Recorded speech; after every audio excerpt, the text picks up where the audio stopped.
How to add Bible app widget for Android phones. Hi everybody, welcome back to the channel. In today's video I'll guide you on how you can add the Bible application widget for your Android phones, so make sure to watch the video till the very end.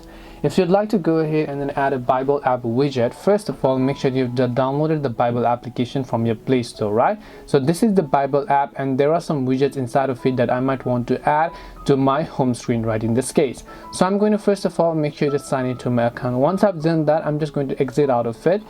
Long press on an empty space on our home screen and then choose this option called Widgets, as you can find it, which is available on every Android phone. Just look for the Bible app inside of Widgets and then just select the type of widget that you might want to add. So if you want to actually add the verse of the day widget, you can go ahead and then do that respectively as well if you want to add it to some other ones in this case. So long press on it, tap the home screen option. So long press on it, tap the widget option, select Bible and then just select the widget that you would basically like to add over here, and this way you'll be able to go ahead and add a Bible widget to your home screen on Android phones.